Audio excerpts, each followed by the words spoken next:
Actually ഞാൻ ഇന്നിവിടെ വന്നത് പ്രധാനമായിട്ടും എൻ്റെ നിരപരാധിത്വം തെളിയിക്കുക എന്നുള്ള ഒരു ഇൻറ്റൻഷനിലാണ്. As a social responsible person എന്നുള്ള നിലയിൽ എനിക്കെതിരെ ഒരു വലിയ അലിഗേഷൻ വന്നു. ഞാൻ MDMA ഉപയോഗിക്കുന്നു, MDMA ക്യാരിയറാണ്, വീട്ടിൽ പോയി ബിഗ് ബോസ് താരങ്ങൾ ഉണ്ടായിരുന്നു, ഇങ്ങനെയൊക്കെ കുറച്ച് അലിഗേഷൻ സജന നൂറി അടുത്ത സമയത്ത് എനിക്കെതിരെ പറഞ്ഞിട്ടുണ്ടായിരുന്നു. അപ്പം അതുമായി ബന്ധപ്പെട്ടിട്ട് ആ സ്ത്രീ എന്തോ തോന്നിയാസം വിളിച്ച് പറയുന്നതിനനുസരിച്ച് അത് കുറേ ജനങ്ങൾ ഏറ്റെടുക്കുന്നു. അതിൻ്റെ മേലിൽ എനിക്ക് ബുള്ളിങ് ഉണ്ടാവുന്നു. 2 ദിവസം എന്നെ സംബന്ധിച്ചിടത്തോളം എന്നെ പീക്ക് അവസ്ഥയിൽ കൊണ്ടുവന്ന് നിർത്തിയിരുന്ന ഒരു സാഹചര്യമായിരുന്നു. പിന്നെ എന്നെ സംബന്ധിച്ചിടത്തോളം എനിക്ക് ഒരുപാട് പ്രശ്നങ്ങൾ ഇതിന് മുമ്പൊക്കെ വന്നിട്ടുള്ളതുകൊണ്ട് അതുകൊണ്ട് വലിയ പുത്തരിയൊന്നുമല്ല. പക്ഷെ സോഷ്യൽ റെസ്പോൺസിബിൾ പേഴ്സൺ എന്ന നിലയിൽ ഞാനിത് പ്രൂവ് ചെയ്യേണ്ട ബാധ്യത എനിക്കുണ്ടായിരുന്നു. അതുകൊണ്ട് തന്നെ ഞാൻ അപ്പം തന്നെ പോയി പരാതി കൊടുത്തു. ആദ്യം കോടതിയിൽ പോയി ഡിഫമേഷൻ സ്യൂട്ട് ഫയൽ ചെയ്തു. സജിന എനിക്കെതിരെ ത്രട്ടൺ നടത്തിയതുമായി ബന്ധപ്പെട്ട് FIR ഇട്ടു. കമ്മീഷൻ ഓഫീസിൽ പോയിട്ടുണ്ടായിരുന്നു, സൈബർ പോലീസ് സ്റ്റേഷനിൽ പോയി. സജിന എനിക്കെതിരെ ഇട്ട വീഡിയോകളൊക്കെ സജിനയുടെ യൂട്യൂബിൽ നിന്ന് ഇൻസ്റ്റഗ്രാമിൽ നിന്ന് നീക്കം ചെയ്തിട്ടുണ്ട്, എന്നെ വെല്ലുവിളിച്ചുകൊണ്ടിട്ടത്. ഞാൻ ആദ്യം വന്നത് ഇത് MDMA ടെസ്റ്റ് ചെയ്തതിൻ്റെ റിപ്പോർട്ടാണ്. MDMA ടെസ്റ്റ് ചെയ്ത റിപ്പോർട്ടാണ് നെഗറ്റീവ്. ഓക്കെ, ഒരു മനുഷ്യന്റെ അവസ്ഥ നോക്കണേ, ഒരു മനുഷ്യന്റെ അങ്ങേ അറ്റത്തെ അവസ്ഥ. അതായത് ജനങ്ങളെ ബോധിപ്പിക്കാൻ വേണ്ടിയിട്ട്, പ്രത്യേകിച്ച് ദിയാസനയാണല്ലോ ചെയ്യുന്ന സമയത്ത്, ദിയാസന പിന്നെ ഇതൊക്കെ ചെയ്യും എന്ന് ആരോപിച്ചുകൊണ്ടിരിക്കുന്ന ചില ആളുകളുണ്ട്. അതുകൊണ്ടിട്ട് ബോധ്യപ്പെടുത്തലിന്റെ ആവശ്യകതയും കൂടെ വന്നിട്ടുണ്ട് ഈ പറഞ്ഞ സോഷ്യൽ റെസ്പോൺസിബിലിറ്റിന്റെ ഭാഗമായിട്ട്. അപ്പം അത് കഴിഞ്ഞിട്ട് എൻ്റെ വീട്ടിൽ റെയ്ഡ് നടന്നു. ഭയങ്കര ആത്മാഭിമാനമുള്ള അന്തസ്സായിട്ടുള്ള ഒരു കാര്യമായിരുന്നു അത്. സത്യം പറയാൻ നാണം കെട്ടുപോയി ഈ റെയ്ഡ് വന്ന സമയത്ത്. ശരിക്കും വളരെ വിഷമകരമായിട്ടാണ് പറയുന്നത്. കാരണം ഒരിക്കലും ഒരാളിനും അങ്ങനെ ഒന്നും സംഭവിക്കരുത്. ഈ സ്ത്രീയുടെ സ്റ്റേറ്റ്മെന്റ് കാരണം, ഈ സ്ത്രീ കൊടുത്ത സ്റ്റേറ്റ്മെന്റിന്റെ എക്സ്ട്രീം കാരണം, പബ്ലിക് ചർച്ച ചെയ്തതൊക്കെ കാരണം നമ്മളെ വീട്ടിലേക്ക് റെയ്ഡ് വന്നു. എൻ്റെ വീട്ടിൽ മാത്രമല്ല, സജിന ആരോപിച്ച എന്നെ മാത്രമാണ്, സജിനയുടെ സുഹൃത്തുക്കളായിട്ടുള്ള പല ആളുകളുടെ വീട്ടിലേക്കും റെയ്ഡ് നടന്നു. അതിൻ്റെ ഭാഗമായിട്ട് വീടുകളൊക്കെ സെർച്ച് ചെയ്തവർ ഇവിടെ നിന്നൊന്നും കിട്ടിയിട്ടില്ല എന്നുള്ള ക്ലിയർ ചീട്ട്, ഇത് എൻ്റെ വീട്ടിൽ നിന്ന് വ്യാജനൊന്നും കണ്ടെത്തിയിട്ടില്ല എന്നുള്ള ക്ലിയർ ചീട്ട്, എന്നെയും എൻ്റെ വീടും ഫുള്ള് പരിശോധിച്ചാണ്. ഇനി ഞാൻ പരിശോധിച്ച റിപ്പോർട്ട് പ്രശ്നമാണെന്നുണ്ടെങ്കിൽ നിങ്ങൾക്ക് ബോധ്യപ്പെടാൻ വേണ്ടിയിട്ട് എല്ലാം ആയിട്ടുണ്ട്, എല്ലാം. അല്ല, സമൂഹത്തിന് ഇത്രയും രീതിയിൽ ബോധിപ്പിച്ചൊരു മനുഷ്യൻ ജീവിക്കേണ്ടി വരുന്ന ഒരു അവസ്ഥയൊക്കെ മനസ്സിലാക്കണം. ഒരു കാര്യം കേൾക്കുമ്പോൾ അതിന്റെ വസ്തുതകൾ മനസ്സിലാക്കാതെ ഇങ്ങനെ ചെയ്യരുത് മനുഷ്യന്മാരെ. നമുക്ക് ഇങ്ങനെയൊക്കെ വരും. ഞാനിപ്പോൾ ഇത് തന്നെ ചെയ്തതിന്റെ റീസൺ എന്താണെന്നറിയോ? നാളെ ഒരാൾക്കെതിരെ ഒരു തെറ്റായ ഒരു പ്രചരണം ആരെങ്കിലും നടത്തിയാൽ അവരാരും വന്ന് പാനിക്കായി പോകുന്നു. പല പ്രചരണങ്ങളും നടത്തിക്കളയും. ചിലപ്പോൾ നിങ്ങൾ ഒരാളെ കൊന്നെന്ന് വരെ കള്ളപ്രചരണങ്ങൾ നടത്തിക്കളയും. ഈ സാഹചര്യത്തിലൊന്നും ആരും ധൈര്യം കൈവിടാതെ സധൈര്യം നിങ്ങൾ തെറ്റ് ചെയ്തിട്ടില്ലെന്നുണ്ടെങ്കിൽ മുന്നോട്ട് വന്ന് നിങ്ങളുടെ നിരപരാധിത്വം നിങ്ങൾ തെളിയിക്കണം. അതിനുള്ള ഒരു ഉദാഹരണം എന്നുള്ള രീതിയിലാണ് ഞാൻ, എന്നെ പോലെ ഒരു സ്ത്രീ ഇന്ന് ഇവിടെ വന്നിരുന്ന് സമൂഹത്തിന്റെ മുമ്പിൽ ഈ വിഷയങ്ങൾ വിളിച്ചു പറഞ്ഞുകൊണ്ട് തന്നെ പ്രതികരിക്കുന്നത്. ദിയാസന ഇതിനു മുൻപും ഈ പറഞ്ഞ പോലെ ദിയാസനയുടെ പേരിൽ ഒരുപാട് അലിഗേഷൻസ് വന്നിട്ടുണ്ട്, അതിന്റെ പേരിൽ ഒരുപാട് പ്രശ്നങ്ങൾ നടന്നിട്ടുണ്ട്, ഭയങ്കര ചർച്ച ചെയ്തിട്ടുണ്ട്. സോ ചാഞ്ഞു നിൽക്കുന്ന ഒരു കൊമ്പാണ് നമുക്ക് ഓടിക്കയറാമെന്നുള്ളൊരു ആറ്റിറ്റ്യൂഡ് ആയിരുന്നു ആണ്. അത് സജിനയ്ക്ക് ഉണ്ടായിരുന്നത്. പൊതുവെ എന്നെ ആളുകൾ ക്യാച്ച് ചെയ്യുന്നത് അങ്ങനെയാണ്, ചാരി നിൽക്കുന്ന കൊമ്പാണ് ചാടി കയറാമെന്ന്. പക്ഷെ സജിന ചെയ്തത് പർപ്പസ്ഫുൾ ആണ്. അതെന്തെന്ന് വെച്ച് കഴിഞ്ഞാൽ സജിനയുടെയും റസൽ പൂക്കുട്ടിയുടെയും വിഷയം സമൂഹ മാധ്യമങ്ങളിൽ ഓടിക്കൊണ്ടിരിക്കുമ്പോൾ സ്വാഭാവികമായിട്ടും എനിക്കെതിരെ ഒരു അലിഗേഷൻ വെച്ച് ആ വിഷയത്തിനെ ഡൈവേർട്ട് ചെയ്യാം. അതായിരുന്നു അവരുടെ വിഷയത്തിനകത്തൂടെ എന്നെ പോലെ ഒരാളിനെ അവർ ചൂസ് ചെയ്തത്. പ്രത്യേകിച്ച് അവർക്ക് എൻ്റെ അടുത്ത് പ്രശ്നമുണ്ട്. കാരണം ഈ റസൂൽ പൂക്കുട്ടിയുടെ ഭാര്യയെ ഞാൻ സപ്പോർട്ട് ചെയ്തത് കൊണ്ട് ഈ സ്ത്രീക്ക് എൻ്റെ അടുത്തൊരു പ്രശ്നമുണ്ട്. അങ്ങനെ 1 മാസമായിട്ട് ഈ സ്ത്രീയായിട്ട് ഒരു തരത്തിലുള്ള ബന്ധവും ഞങ്ങൾക്ക് ഉണ്ടായിരുന്നില്ല. അങ്ങനെ ഇരിക്കുമ്പോഴാണ് എനിക്കെതിരെയും ആൻമരിക്കെതിരെയൊക്കെ ആരോപണങ്ങളായിട്ട് വന്നത്. ഇപ്പൊ ഈ പറഞ്ഞ വ്യക്തി സുൽബുക്കുട്ടി എന്നുള്ള വ്യക്തി ഓസ്കാർ വിന്നറാണ്. അദ്ദേഹം ഭയങ്കരമായിട്ട് ഇന്ത്യയിലെ ഒരു പ്രൈഡാണ്. ആ ഒരു വ്യക്തിയെ കൂടി ചേർത്ത് അലിഗേഷൻ ഇന്ത്യക്ക് തന്നെ ഒരു ബഹുമാനമായിട്ട് മാറുന്നത്. അല്ല, ശരിക്കും ഓസ്കാർ പോലൊരു കാറ്റഗറിയിലാണ് അയാൾക്ക് അവാർഡ് കിട്ടിയിരിക്കുന്നത്. അതും ഇന്ത്യയില് മികച്ച ഒരു മനുഷ്യന് കിട്ടിയിരിക്കുന്നത്. അപ്പം ഞങ്ങൾ അയാൾ പലപ്പോഴും ഓരോ വിഷയങ്ങൾ വിളിച്ച് പറയുമ്പോഴും വളരെ ബഹുമാനത്തോടെയാണ് അയാളുടെ കാര്യങ്ങൾ സമീപിച്ചിരുന്നതും എടുത്തിരുന്നതും ഒക്കെ. പക്ഷെ അത് ഈ സ്ത്രീ ഒരാളാണ് അത് ചെയ്തത്. ഇപ്പൊ ഇന്ന് ചർച്ച ചെയ്യാൻ വേണ്ടിയിട്ട് ഞാൻ ഉൾപ്പെടെയുള്ളവർ അവരുടെ പേര് വായിൽ നിന്ന് എടുത്ത് പറയുന്നത് എന്തുകൊണ്ടായിരിക്കും? ഈ സ്ത്രീ തന്നെയാണ് അവരെ ഔട്ട് ചെയ്തത്, അയാളുമായിട്ടുള്ള റിലേഷൻഷിപ്പ്. ശരിക്കും പറഞ്ഞു കഴിഞ്ഞാൽ അയാളാണ് ഈ സ്ത്രീക്കെതിരെ യഥാർത്ഥത്തിൽ പരാതി കൊടുക്കേണ്ടത്.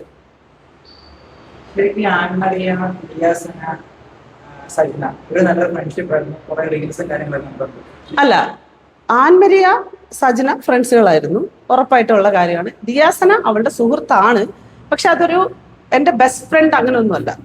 ആൻമരിക്ക് ഇത് ബെസ്റ്റ് ഫ്രണ്ട് ആയിരുന്നു, കാരണം ആൻമരിയനെ അങ്ങനെ ചതിച്ചു അവള്. വീട്ടിൽ പോയി അവളുടെ വീട്ടിൽ നിന്ന് ആഹാരം കഴിച്ച് അവളുടെ കുട്ടിയെയും അവളുടെ അമ്മേനെയൊക്കെ വിശ്വസിപ്പിച്ച് അവളെ വലിയ രീതിയിലുള്ള പ്രതിസന്ധിയിലാക്കിയത് ഈ സ്ത്രീയാണ് ശരിക്കും. ഇപ്പൊ പലർക്കും വന്ന് പ്രതികരിക്കാൻ പറ്റുന്നില്ല. നിങ്ങൾക്കറിയാവോ, ഈ വീടിന്റെ റെയ്ഡുകളെ പറ്റിയിട്ട് പറഞ്ഞ സമയത്ത് ഏകദേശം 9ഓളം ആളുകളുടെ വീടുകളുടെ റെയ്ഡ് ഇടുന്നു. അതായത് ഇവളുമായിട്ട് കണക്റ്റഡ് ആയിട്ടുള്ള എല്ലാവരുടെ വീടുകളുടെ റെയ്ഡ് ഇടുന്നു. അപ്പം ഇതിന്റെ പുറകിലുള്ള കളി എങ്ങനെയായിരുന്നു? ഇത് ആരുടെ കളിയായിരിക്കും? അപ്പോ പൊതുസമൂഹം നമ്മളെയൊക്കെ ചർച്ച ചെയ്യണമെങ്കിലും പൊതുസമൂഹത്തിൽ ആരും അല്ല പരാതി ഇപ്പൊ കൊടുത്തത്. അപ്പൊ പരാതി എവിടെ നിന്നാണ് വന്നതെന്ന് മനസ്സിലായി. ബട്ട് ക്ലിയർ ചീറ്റോടെയാണ് നിൽക്കുന്നത്. സജന പറഞ്ഞിട്ടുണ്ടായിരുന്നു, ഞാൻ ഇത് പ്രൂവ് ചെയ്ത് കഴിഞ്ഞാൽ സജന വന്ന് പബ്ലിക്കിൽ മാപ്പ് പറയാമെന്ന്. അത് സജന ചെയ്യണം. കേസിന്റെ വഴിക്ക് പോകും. സജന പറഞ്ഞൊരു കാര്യം എന്ന് വെച്ച് കഴിഞ്ഞാൽ, ദിയാസന അത് ഉപയോഗിക്കുന്നത് ഞാൻ നേരിൽ കണ്ടിട്ടുണ്ട്. ഞാനത് കണ്ടിട്ട് പുറത്തേക്ക് ഇറങ്ങി വരികയും എനിക്ക് വേറെ മാർഗങ്ങളൊന്നും ഉണ്ടായിരുന്നില്ല. അതെ, അങ്ങനെ ഒരു സാഹചര്യം എപ്പോഴെങ്കിലും സജനയുടെ മുന്നിൽ വെച്ച് ഉണ്ടായിട്ടുണ്ടെന്ന് തെളിയിക്കാൻ സജനയ്ക്ക് സാധിച്ചിട്ടില്ല. എന്താണ് ആ ഒരു സാഹചര്യത്തെ കുറിച്ച് പറയുന്നത്? ഇല്ല, അത് എന്താണെന്ന് എനിക്കറിയില്ല. ഒരു കഥയല്ലേ, ഒരില്ല, ഇതൊരു പർട്ടിക്കുലർ കഥയാണ്. നോക്കണേ, എന്നിട്ട് വിളിച്ച് ഡേറ്റ് 15 വെച്ചിട്ട് സ്നേഹസ്പർശത്തിലായിരുന്നു ഞാൻ അന്നത്തെ ദിവസം. അവിടെ പോയി വരെ ഞാൻ വീഡിയോ ഇടുന്ന അവസ്ഥ വന്ന അതിന് വരെ ചോദ്യം ചെയ്ത ആളുകളുണ്ടായിരുന്നു. രജിസ്ട്രേഷനിൽ മാറ്റം ഉണ്ടാക്കി, രജിസ്ട്രേഷനിൽ അങ്ങനെ ചെയ്ത് ഞാൻ 1.5 മണിക്കാണ് വരുന്നത്. അവിടെ 6 മണി 7 മണി വരെയൊക്കെ നിൽക്കാൻ പറ്റത്തുള്ളൂ. 1.5 മണി വരെ അവിടെ നിന്നിട്ടുണ്ടെന്നുണ്ടെങ്കിൽ അത് രജിസ്ട്രേഷനിൽ അടയാളപ്പെടുത്തിയാലല്ലാതെ അവിടെ നിന്ന് തിരിച്ചിറങ്ങാൻ പറ്റത്തില്ല. കാരണം അത് അമ്മമാർ താമസിക്കുന്ന സ്ഥലമാണ്. ഒരു പെൺകുട്ടിയാണ്ട് അവർക്ക് എന്നെ ഒറ്റയ്ക്ക് വിടാൻ പറ്റാത്തതുകൊണ്ടാണ് അവരെന്നെ ഹോൾഡ് ചെയ്തത്. ഞാൻ പലപ്പോഴും അവിടെ പോകുമ്പോഴത്തേക്ക് അങ്ങനെയൊക്കെ വന്ന് നിന്നിട്ടുള്ളതാണ്. ഈ സ്ഥലത്തെ കഥ ഉൾപ്പെടെ എനിക്ക് പബ്ലിഷ് ചെയ്യേണ്ടി വന്നു. ഇവർ പറഞ്ഞ രണ്ടാമത് പറയുന്ന അവരൊരു ഡേറ്റാ, ആ ഡേറ്റിന് 10-നും 12-നും 12-നും 12:30 എന്നൊക്കെ ഏതോ സമയമൊക്കെ പറയുന്നുണ്ട്. ഇങ്ങനെയൊക്കെ പറയുമ്പോൾ ആളുകൾ വിശ്വസിക്കും, എന്തോ കാണും ഇതിനകത്ത്. അങ്ങനെ ഒരു വിശ്വസിപ്പിക്കുന്ന സ്റ്റോറി ആയിരുന്നു ആ സാധനം. ഇപ്പൊ ദിയാസന, എസ്പെഷ്യലി ദിയാസന എന്നുള്ള വ്യക്തിയെ ചൂസ് ചെയ്യാനുള്ള റീസൺ അതെന്താണ്? എന്നെ ചൂസ് ചെയ്യാനുള്ള റീസൺ പറഞ്ഞല്ലോ.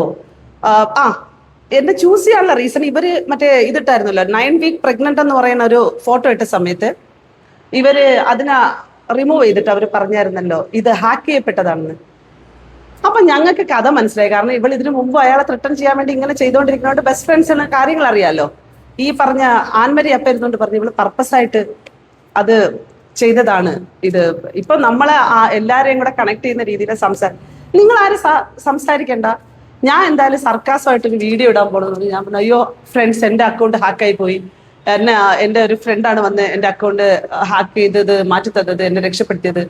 സോ എന്നെ രക്ഷപ്പെടുത്തിയ എൻ്റെ ഫ്രണ്ട്സിന് താങ്ക്സ് എന്നൊക്കെ പറഞ്ഞ് ഞാൻ എന്ത് ചെയ്തു, സർക്കാസ് രൂപേണ ഒരു വീഡിയോ ഇട്ടു. അത് കൂടുതൽ പ്രൊവോക്കായി അവർക്ക്.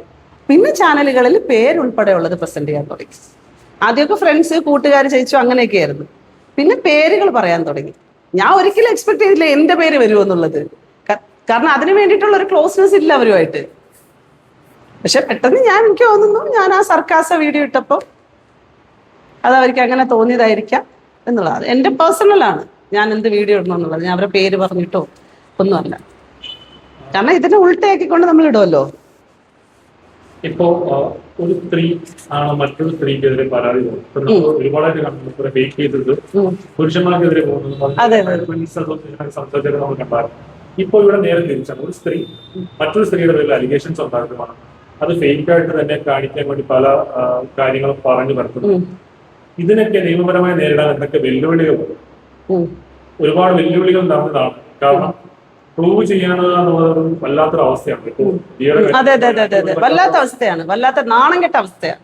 ഇത് നാളെ ഒരു സ്ത്രീ മറ്റൊരു സ്ത്രീക്ക് സംഭവിക്കുകയാണ്, അവരെന്താ ചെയ്യുന്നത്? സ്ത്രീ എന്ന് മാത്രമല്ല, ഇതായത് കള്ളക്കേസുകൾ, അതാ ഞാൻ പറഞ്ഞത്, കള്ളക്കേസുകൾ ആർക്കെതിരെ വന്നാലും, കള്ള പരാതികൾ, കള്ള ആരോപണങ്ങൾ ആർക്കെതിരെ വന്നാലും അത് ഞാൻ ചെയ്തിട്ടില്ല എന്ന് ഉറപ്പുണ്ടെങ്കിൽ നമ്മൾ അത് അക്കൗണ്ടബിൾ ആയിട്ട് എടുക്കണം. നമ്മൾക്ക് മേലെയാണ് വന്നേക്കുന്നത്. നമ്മൾ അതിന്റെ അക്കൗണ്ടബിലിറ്റി എടുത്ത് നമ്മൾ അവിടെ പ്രൂവ് ചെയ്യുന്നത് വരെ പോരാടണം. അത് സ്ത്രീകൾക്ക് വേണ്ടി മാത്രമല്ല, എല്ലാവർക്കും വേണ്ടി പറയാം. എൻ്റെ ജീവിതത്തിൽ ആദ്യമായിട്ടാണ് ഞാൻ ഒരു സ്ത്രീക്കെതിരെ ഓപ്പൺ ആയിട്ട് വന്നിട്ട് ഒരു സ്റ്റേറ്റ്മെന്റ് പോലും എനിക്ക് ഈ ഒരു ബഹളം പോലും നടത്തേണ്ട സാഹചര്യം ഇപ്പോഴാണ് എനിക്കുണ്ടായത് എന്നുള്ളതാണ്. മുമ്പൊക്കെ സുഹൃത്തുക്കളുടെ ഇടയിൽ പൊളിറ്റിക്കലിയൊക്കെ വിഷയങ്ങളെ പറഞ്ഞിട്ടുണ്ടെങ്കിലും ഒരിക്കലും ഇതുപോലുള്ള അപവാദ പ്രചരണങ്ങൾക്ക് മറുപടിയായിട്ടും ഇത്രയും വലിയൊരു പ്രൂവിങ് ഉണ്ടാക്കിക്കൊണ്ട് വരേണ്ട സാഹചര്യമൊന്നും എനിക്ക് സംഭവിച്ചിട്ടുണ്ടായിരുന്നില്ല. പക്ഷെ ഇതൊക്കെയും റസൂൽ പൂക്കുട്ടിയുടെയും സജനയുടെയും പേഴ്സണൽ ആയിട്ടുള്ള, വളരെ പേഴ്സണൽ ആയിട്ടുള്ള വിഷയം പബ്ലിക് ആയതിന്റെ പുറത്ത് അതിനെ മറയ്ക്കാൻ വേണ്ടിയിട്ടായിരുന്നല്ലോ എന്ന് ആലോചിക്കുമ്പോഴാണ് അത് വിഷയമാകുന്നത്. ഈ ഓഡിയോ ക്ലിപ്പുകൾ റിലീസായിരുന്നു. ആ അപ്പൊ അതിനകത്ത് കുറെ ഫേക്ക് ഒക്കെ ഒന്ന് ഫേക്ക് അല്ല, എല്ലാം സത്യമാണ്. സജന പറഞ്ഞിരിക്കുന്നത് മുഴുവൻ കള്ളമാണ്, യഥാർത്ഥ ഓഡിയോകളാണ്. ഈ ഓഡിയോകളെല്ലാം ഇപ്പം ഞാൻ പിന്നീട് പറഞ്ഞായിരുന്നു ഇനി എൻ്റെ അടുത്ത് ചോദിച്ചാൽ തരാമെന്നുള്ളത്. ഞാൻ ഒരിക്കലും ഫിറോസ് ഖാൻ കൊടുത്തിട്ടില്ല, പക്ഷെ സജന തന്നെ എനിക്ക് അയച്ചു തന്നിട്ടുള്ളതിന്റെ പ്രൂഫ് എൻ്റെ കയ്യിലിരിപ്പുണ്ട്. ഇത് ഫേക്ക് അലിഗേഷൻ ആണ്. റിസൽ പൂക്കുട്ടിക്ക് നേരെയുള്ള ഒരു ഫേക്ക് അലിഗേഷൻ, അതായത് റിസൽ പൂക്കുട്ടി ഹനീഫ പോലൊരു ഇതിലേക്ക് പെടുത്താനുള്ള ഒരു കാര്യമാണ്. ആണ്. കാരണം അയാളിൽ നിന്ന് നല്ല രീതിയിലുള്ള വരുമാനം ഉണ്ടായിരുന്നു. പിന്നെ അയാള് നല്ല രീതിയിൽ ഇപ്പൊ അവളൊരു വണ്ടി ഉപയോഗിക്കുന്നുണ്ട്. ആ വണ്ടിയൊക്കെ എടുത്തു കൊടുത്തത് അയാളാണ്, BMW. ആ വണ്ടിയുടെ മേലിലും വലിയ രീതിയിലുള്ള അലിഗേഷൻ ഒക്കെ നടന്നു. അതിനകത്ത് വണ്ടി കൊടുത്ത ആളിനെതിരെ കേസ് കൊടുത്തു, കള്ള കേസ്. 6.5 പവന്റെ സ്വർണം അതിനകത്ത് ഉണ്ടായിരുന്നു എന്നൊക്കെ പറഞ്ഞ് ഇവര് കള്ള കേസ് കൊടുത്തു. അത് ഈ പറഞ്ഞ റസൂൽ പൂക്കുട്ടി തന്നെ പറയുന്നുണ്ട് അത് കേസിന്റെ ഉറപ്പിന് വേണ്ടിയിട്ടാണ് കൊടുത്തേക്കുന്നതെന്ന്. അത് എല്ലാം ചാനലിലൊക്കെ വന്നിട്ടുണ്ടായിരുന്നു. ആക്ച്വലി അയാളെയും കുടുക്കി അയാള് അറസ്റ്റിലായി. അയാൾ അറസ്റ്റ് ചെയ്തു ആ വണ്ടിയുടെ ഓണറിനെ, അൻവർ എന്ന് പറഞ്ഞിട്ട് ആളിനെ. അയാളുടെ കൂടെ ഉണ്ടായിരുന്ന അയാളെ അറസ്റ്റ് ചെയ്തു. കാരണം ഇവര് പൈസ കൊടുക്കാനുണ്ടായിരുന്ന റിട്ടേൺ കൊടുക്കാത്തതുകൊണ്ട് വണ്ടി എടുത്തോണ്ട് പോയി അവര്. അത് ഈ പറഞ്ഞതുപോലെ അയാളുടെ റസൂൽ പൂക്കുട്ടിയുടെ തന്നെ കൂടെ ഉണ്ടായിരുന്ന ഒരു അച്ചായൻ എന്ന് പറഞ്ഞിട്ടൊരു ഷൈൻ, അയാളാണ് ആ ഇൻഫർമേഷൻ കൊടുത്തത് അൻമരിയുടെ വീട്ടിന്റെ താഴ്ന്നു പോയത്. അതായത് ഇപ്പോഴുള്ള ഷാലു എന്ന് പറയുന്ന ഇൻഫ്ലുവൻസറിന്റെ പാർട്ണർ. ഇപ്പൊ ഇങ്ങനൊരു അലിഗേഷൻ വരുന്നത് നോർമലി എല്ലാവരും ചെയ്യുന്നത് ഒരു കേസ് കൊടുക്കുക അങ്ങനെയൊക്കെയാണ്. പക്ഷെ ദിയാസനയുടെ കേസിൽ വരുമ്പോൾ 2 ആഴ്ചയ്ക്ക് ശേഷമാണ് പരസ്യ പ്രതികരണം. എന്തുകൊണ്ടാണ് ഇത്ര ഒരു ഡിലേ? സമയമെടുക്കും. കാരണം എന്ന് വെച്ച് കഴിഞ്ഞാൽ നമ്മളിപ്പോ ഒരു കാര്യം ചെയ്താൽ പോയിട്ട് ഞാനിപ്പോ ഒരു പോലീസ് സ്റ്റേഷനിൽ കൊണ്ട് പരാതി എടുത്ത് അന്ന് തന്നെ FIR ഇടൂല, നോക്കും. പിറ്റേ ദിവസം ഞാൻ സ്റ്റേഷനിൽ പോകും, സാർ എന്തായി എന്ന് അന്വേഷിക്കാൻ വീണ്ടും പോകും. ഞാൻ ഇങ്ങനെ ഓരോ ഇടത്തും കയറി ഇറങ്ങി ഈ വിഷയത്തിന്റെ കൃത്യമായിട്ടുള്ള സാധനം സമൂഹത്തിന്റെ മുമ്പിൽ ചെയ്യുമെന്ന് ഉറപ്പിൽ. എനിക്കിത് ഈ 2 ആഴ്ചകൾ ഞാൻ എടുത്ത എഫേർട്ട് എന്നെ സംബന്ധിച്ചിടത്തോളം അത് ചെറുതല്ല. പക്ഷെ അത് വെറുത്തായിരിക്കണം, അത് കൃത്യമായിട്ടായിരിക്കണം എന്നുകൊണ്ട് ജോലി വരെ മാറ്റി വെച്ചിട്ടാണ് അതിന്റെ പുറകിൽ നിന്നത്. അതിൽ ഇന്നാണ് എനിക്കത് സമൂഹത്തിന്റെ മുമ്പിൽ പറയാനായിട്ട് പറ്റിയത്. എന്തുകൊണ്ടാണ് റസൂൽ പൂക്കുട്ടി മാധ്യമങ്ങളൊക്കെ ഒരു പ്രസ് മീറ്റ് ഉണ്ടെങ്കിൽ നാണക്കേടല്ലേ? ഒബ്വിയസ്ലി നാണക്കേടല്ലേ? അതെങ്ങനെയാണ് ഒരു ഒരു ഒരു ഒരു ഇല്ലീഗൽ റിലേഷൻഷിപ്പിനെ പറ്റിയിട്ട് അയാൾ എങ്ങനെ സംസാരിക്കും പൊതുവിടത്തിൽ വന്ന്? ഈ സ്ത്രീയെ സംബന്ധിച്ചിടത്തോളം അത് പുത്തരിയല്ല. പല പുരുഷന്മാരുമായിട്ട് അവർക്ക് ബന്ധങ്ങൾ ഉണ്ടായിരുന്നു എന്നുള്ളതാണ് ഫിറോസ് ഖാൻ പറയുന്നത്. അപ്പൊ അത് അവർക്ക് പുത്തരിയല്ലായിരിക്കും. പക്ഷെ ഇതുപോലെ മുന്നേയും ആളുകളെ പറ്റിച്ചിട്ടും തട്ടിച്ചിട്ടും വെട്ടിച്ചിട്ടും ആളുകളെ കാശ് തട്ടിയെടുത്തിട്ടൊക്കെ ഉള്ള ഒരു സ്ത്രീയാണ്. ഇതേപോലെ തന്നെ ഈ സ്ത്രീയുടെ ജീവിതത്തിനകത്ത് ഇരുന്ന് അവക്ക് തിന്നണം. ഇരുന്ന് തിന്നണമെന്ന് പറയുന്നത് ഒരു ജോലി ചെയ്യുന്ന ഒരു കൂട്ടത്തിലൊരു കുട്ടിയല്ല. അവരിങ്ങനെ അവരുടെ കയ്യിൽ നിന്ന് ഇങ്ങനെ കാശുണ്ടാക്കുക, അത് ഇങ്ങനെ ലാവിഷായിട്ട് ചിലവാക്കുക. 10 ലക്ഷം എന്നുണ്ടെങ്കിൽ ഒരു 3 ദിവസം കൊണ്ട് 10 ലക്ഷം ചിലവാക്കുക. അതാണ് അവളുടെ മോഡ്. പക്ഷെ അത് മറ്റുള്ളവർക്ക് കൊടുത്തിട്ടല്ല കേട്ടോ, അവരുടെ കാര്യം ചെയ്ത് തീർക്കുന്നതിനെ പറ്റിയാണ് പറയുന്നത്. ഇപ്പോ ദിയാസന സജന വിഷയം ഇതൊരു ഈഗോ ക്ലാഷ് ആണ് തോന്നുന്നു, അല്ലെങ്കിൽ സജനയ്ക്ക് സജനയോടുള്ള ഒരു ഈഗോ ക്ലാഷ് ആണ്. ഈഗോ അല്ല, അവരുടെ പ്രശ്നം മറയ്ക്കാൻ വേണ്ടി ഒരാൾ വേണമായിരുന്നു, അങ്ങനെ എടുത്തിട്ടതാണ്. പക്ഷെ ചൂസ് ചെയ്ത ആള് തെറ്റിപ്പോയി. സജന എക്സ്പെക്ട് ചെയ്തിട്ടുണ്ടാവൂല ഇത്രയും രീതിയിൽ ദിയാസിനെ പുറകിൽ നിൽക്കുമെന്ന്. ആളുകളൊക്കെ നാണക്കേടും മറ്റേ ആത്മാഭിമാനവും കൊണ്ടിട്ട് പിന്മാറിയിട്ട് അങ്ങ് പോകും. ഇപ്പൊ കുറെ അധികം ആൾക്കാർ ഞാൻ പറഞ്ഞല്ലോ വീടുകളിൽ റെയ്ഡ് ഉണ്ടായി എന്നുള്ളത്. അവരൊക്കെ എന്തുകൊണ്ട് പ്രതികരിക്കാത്തെന്നറിയാവോ? സംസാരിച്ച് വല്ലതും പോയി കഴിഞ്ഞാൽ അടുത്ത അപരാധങ്ങൾ പറയുമ്പോൾ അവർക്കത് നാണക്കേടാ പൊതുസമൂഹത്തിന്റെ മുമ്പിൽ. സ്വാഭാവികല്ലേ? എനിക്ക് മറ്റേ നാണക്കേടൊന്നും ഇല്ല, ഞാൻ മറ്റേ ആത്മാഭിമാനമൊന്നും ഇല്ലാത്തവളാണല്ലോ. പൊതുസമൂഹം എന്നെ അങ്ങനെയാണല്ലോ വെച്ചിരിക്കുന്നത്. ബട്ട് എങ്ങനെ വിലയിരുത്തിയാലും എനിക്കിത് പ്രൂവ് ചെയ്യേണ്ട സോഷ്യൽ റെസ്പോൺസിബിലിറ്റി ഉള്ളതുകൊണ്ടാണ് ഞാനത് ചെയ്തത്. ഇപ്പൊ ദിയാസനയ്ക്ക് എന്നുള്ള വ്യക്തിക്ക് സജനയെടുത്ത് പേഴ്സണലായിട്ട് എന്തെങ്കിലും അല്ലെങ്കിൽ ഒരു എന്തെങ്കിലും മുൻപുണ്ടായി? ഇല്ല ഇപ്പൊ ഉണ്ട്. കാരണം ആ സ്ത്രീ എന്നെ ഉപദ്രവിച്ചുകൊണ്ടിരിക്കുവാണ്. ഒബ്വിയസ്ലി എനിക്കുണ്ട് ഇപ്പൊ. തിരിച്ച് മുൻപ് ഉണ്ടായിരുന്നു? ഇല്ല എനിക്കത് അറിയത്തില്ല. കാരണം അങ്ങനെയാണെന്നുണ്ടെങ്കിൽ അവർ സഹകരിക്കില്ലല്ലോ നമ്മള്. എനിക്കറിയത്തില്ല ഇനി ഉള്ളിൽ എന്തെങ്കിലും വെച്ചുകൊണ്ട് ഇപ്പൊ പെരുമാറിയിരുന്നു ഒന്നും അറിയത്തില്ല. പക്ഷെ ഇപ്പൊ എനിക്കുണ്ട്. ഇനി മുന്നോട്ടുള്ള കാര്യം, അതായത് കേസുമായി മുന്നോട്ട് പോകാൻ തന്നെ തീരുമാനിച്ചിരിക്കുന്നത്, അടുത്ത സ്റ്റെപ്പ് എന്താണ്? അടുത്ത സ്റ്റെപ്പ് കേസിന്റെ ഫർദർ ഞാൻ എന്തായാലും കണ്ടിന്യൂ ഫോളോ ചെയ്യും. എനിക്കിനിയിപ്പോ കുറച്ച് എൻ്റെതായിട്ടുള്ള വർക്കുകളുണ്ട്. അപ്പം ഞാൻ തെലുങ്ക് കന്നഡ സിനിമകളുടെയൊക്കെ റീഡപ്പ് ഒക്കെയാണ് ചെയ്യുന്നത് മലയാളത്തിലേക്ക്. അപ്പം എൻ്റെ പണികളൊക്കെ ഹൈദരാബാദ് ചെന്നൈ ഒക്കെ ആയിട്ടുണ്ട്. അപ്പം എനിക്ക് പോകണം. 2-2.5 ആഴ്ചയായി ഞാൻ ഇതിനകത്ത് തന്നെ ഫുൾ കിടക്കാൻ തുടങ്ങിയിട്ട്. സോ ശരിക്കും പേഴ്സണലി എത്രമാത്രം ഇത് ബാധിച്ചു ഫാമിലി ലൈഫ്? നല്ല വൃത്തിക്ക് ബാധിച്ചു. എസ്പെഷ്യലി പറയണ്ടല്ലോ, എനിക്കിപ്പം അമ്മ കുട്ടി ഒക്കെ ഉണ്ട്, എല്ലാവരെയും ബാധിച്ചു. അങ്ങനെ കൂടുതൽ ക്ലാരിഫിക്കേഷൻ ആയിട്ടൊന്നും തരുന്നില്ല. എല്ലാവർക്കും മാനസികമായിട്ട് നല്ല വിഷയമെന്ന് എക്സൈസ് വകുപ്പിന്റെ ഭാഗത്ത് നിന്ന് ഫാമിലിയൊക്കെ ഫോൺ വിളിച്ചൊക്കെ പറഞ്ഞു, നിങ്ങൾ വേറെ ഒന്നും വിചാരിക്കേണ്ട, ഇതൊരു ഫർദർ പ്രൊസീജിയറിന്റെ ഭാഗമായിട്ട് മാത്രം നമ്മൾ ചെയ്തതാണ്, ഞങ്ങൾ ഒരിക്കലും അവരെ ബുദ്ധിമുട്ടിക്കണമെന്ന് വിചാരിച്ച് ചെയ്തതല്ല എന്ന് പബ്ലിക്കിലുള്ളവരടുത്തും നമ്മളെ ചുറ്റുപാടുള്ള മനുഷ്യരടുത്തൊക്കെ അവർ പറഞ്ഞത് കൊണ്ടിട്ട് എനിക്ക് വേറെ ഇപ്പം നൗ കറന്റ്ലി എനിക്ക് പ്രശ്നമില്ല. പക്ഷെ അതുവരെ പ്രശ്നം ഉണ്ടായിരുന്നു. എന്നെ ആളുകൾ നോക്കിയതൊക്കെ എന്തായിരിക്കും, വല്ല കാണുമോ എന്നൊക്കെ ഉള്ള രീതി ആയിരിക്കുമല്ലോ അല്ലേ, നമ്മളെ കൊടുക്കാൻ വേണ്ടിയിട്ട് ഇടുന്ന ഒരു സാധനമല്ലേ. പക്ഷെ പെട്ടെന്ന രീതിയിൽ ഇങ്ങനെ ഒരു പരാമർശം വരുവാൻ എപ്പോഴെങ്കിലും പ്രതീക്ഷ? ഇല്ല ഒരിക്കലും ഇല്ല. കാരണം എന്ന് വെച്ചാൽ ഇവരെ സഹായിക്കുക ചെയ്തിട്ടുള്ളത്. ഒരു 3 വട്ടം ഇവർ ആത്മഹത്യ ശ്രമിച്ചപ്പോൾ ഇവരെ രക്ഷപ്പെടുത്താൻ വേണ്ടി പോയതാ. പിന്നീട് തിരിഞ്ഞു ഇപ്പൊ നോക്കുമ്പോഴത്തേക്ക് അങ്ങ് പോട്ടായിരുന്നു. ഞാൻ എന്തിനാണ് പോയതെന്ന് എനിക്കിപ്പോ ആലോചിക്കുന്നത്. ഞാൻ സപ്പോർട്ട് ചെയ്ത് വീഡിയോ കേട്ടിട്ടുണ്ടായിരുന്നു.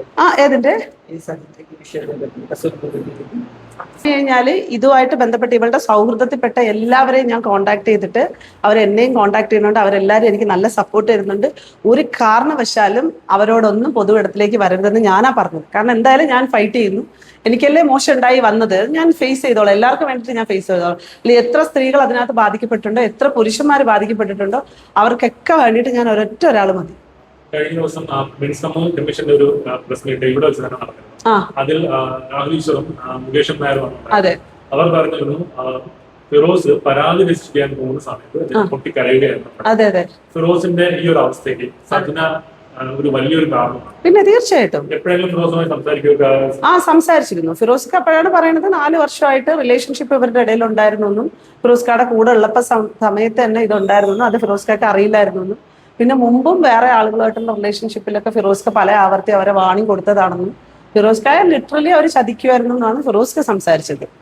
പക്ഷെ അവർ രണ്ടുപേരും അക്കൗണ്ടബിൾ ആയിട്ടുള്ള ഒരു കാര്യമുണ്ട്. ആ CWC കേസ്, അതായത് ആ ഒരു കുട്ടിയുടെ മൈനറായിട്ടുള്ള ഒരു കുട്ടിയുടെ ഒരു ഓഡിയോ റെക്കോർഡ് വന്നിട്ടുണ്ട്. അത് സജനയാണ് പബ്ലിഷ് ചെയ്തത്. ഷഫീന ബീവി എന്ന് പറയുന്ന ഒരു യൂട്യൂബ് ചാനലിലൂടെയാണ് അത് പബ്ലിഷ് ചെയ്തേക്കുന്നത്.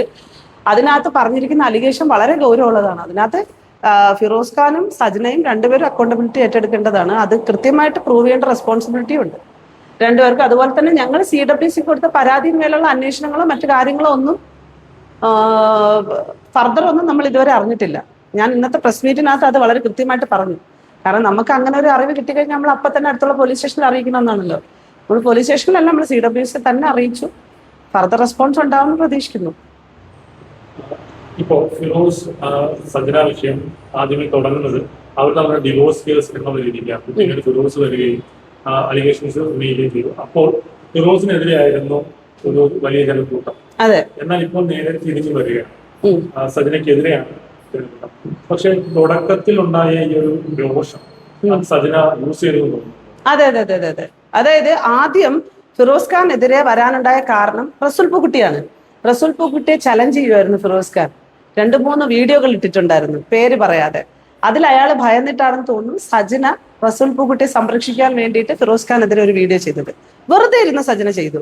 അത് ഫിറോസ് ഖാന് വലിയ രീതിയിൽ ഡാമേജ് ഉണ്ടാക്കി. അയാളെ സൂയിസൈഡ് അറ്റംപ്റ്റിന്റെ അവസ്ഥ വരെ എത്തുന്ന സാഹചര്യമായിരുന്നാണ് ഞാൻ മനസ്സിലാക്കുന്നത്. 1.5 മാസത്തോളം അയാൾ അബ്സ്കോണ്ടിങ് ആയിരുന്നു. ഫൈനലി അയാൾ തിരികെ വന്നത് വലിയ ഒരു ചരിത്രവുമായിട്ടായിരുന്നു സജനയുടെയും റസൂൽ പൂക്കുട്ടിയുടെയും. അതോടുകൂടി സജനയുടെ ചീട്ട് കീറി എന്ന് വേണമെങ്കിൽ പറയാം. ആ ഇടത്ത് നിന്നാണ് സജനയ്ക്ക് ബാക്കിയുള്ളവരെയും കൂടെ ദ്രോഹിക്കണം എന്നുള്ള ഇന്റൻഷൻ വന്നത്. ഇപ്പൊ ശരിക്കും പറഞ്ഞാൽ ആ സ്ത്രീക്ക് മാനസികമായിട്ട് നല്ല പ്രശ്നമുണ്ട്. ശരിക്കും എന്തോ ഒരു ഭ്രാന്തമായ ഒരു അവസ്ഥയിലൂടെയാണ് ആ സ്ത്രീ കടന്നു പോയിക്കൊണ്ടിരിക്കുന്നത്. ഇങ്ങനൊരു സംഭവം നടക്കുമ്പോൾ പുറകിൽ മറ്റൊരു കാര്യങ്ങളുണ്ട്. ഇവിടെയൊക്കെ കുട്ടികൾ, കുടുംബം, ഇതൊക്കെ മറ്റൊരു രീതിയിൽ ബാധിക്കപ്പെടുന്നു. ഇതാരും ചിന്തിക്കുന്നില്ല എന്ന് തോന്നുന്നു. അവരുടെ കുട്ടികളുടെ ഫ്യൂച്ചർ ഉറപ്പായിട്ട് അത് ആക്ച്വലി ആരും ചിന്തിക്കുന്നില്ല. ഇവര് ആരോപണം ഉന്നയിക്കുമ്പോൾ എനിക്കും മകനും അല്ലെങ്കിൽ കുടുംബവും ഉണ്ടെന്നുള്ളത് അവൾ ചിന്തിക്കുന്നില്ല. അവളുടെ സ്വന്തം മക്കളെ പറ്റിയിട്ട് അവൾ ചിന്തിക്കുന്നില്ല. അങ്ങനെ ഒരു കൺസേൺ ഉണ്ടായിരുന്നെന്നുണ്ടായിരുന്നെങ്കിൽ സ്വന്തം ഭർത്താവായ ആള് ആദ്യ ഭർത്താവിൽ ഉണ്ടായ കുട്ടിയെ അബ്യൂസ് ചെയ്തു എന്ന് പറഞ്ഞ് പരാതി കൊടുക്കുന്ന ഒരു സ്റ്റേറ്റ്മെന്റ് അവൾ പറയില്ല. She's not a mother, she's a criminal actually, fraud. അവൾ ഒരു തരത്തിലും ഒരു അമ്മയല്ല.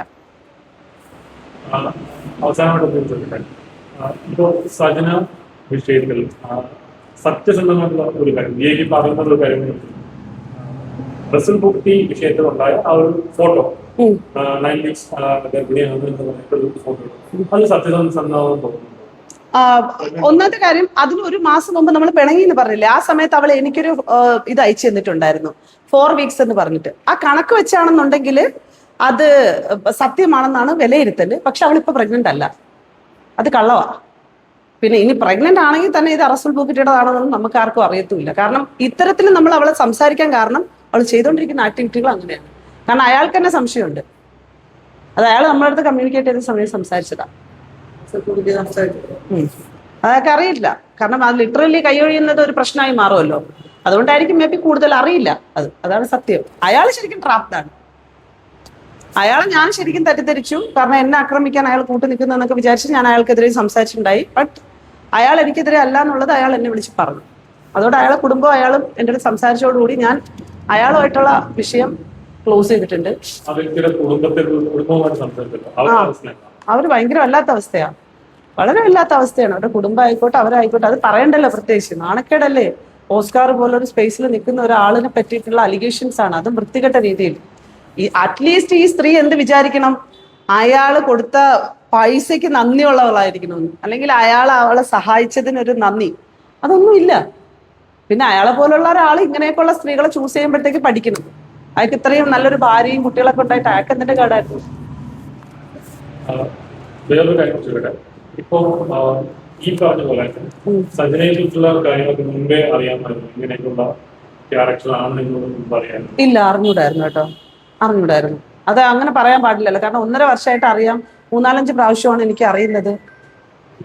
1.5 വർഷമായിട്ടാണ് അവൾ അറിയുന്നത്. അതിലൊരു ഒരു 7-8 പ്രാവശ്യമൊക്കെയാണ് കണ്ടിട്ടുള്ളത്. കണ്ട സമയങ്ങളിലൊക്കെ നല്ല രീതിയിലുള്ള കണക്ഷൻ ആയിരുന്നു. പിന്നെ നമ്മൾ കൂടുതൽ പേഴ്സണലി ഒന്നും അന്വേഷിക്കില്ലല്ലോ. ഇവരെ പറ്റി അന്വേഷിക്കുന്ന മുഴുവനും ഈ പ്രശ്നങ്ങളും അതിനുശേഷമുള്ള കാര്യങ്ങളുമായിട്ട് ബന്ധപ്പെട്ടിട്ടാണ് മുഴുവൻ കാര്യങ്ങളും അന്വേഷിക്കുന്നത്, ഓരോരുത്തർ ഓരോന്ന് പറയുന്നത്. ശരി.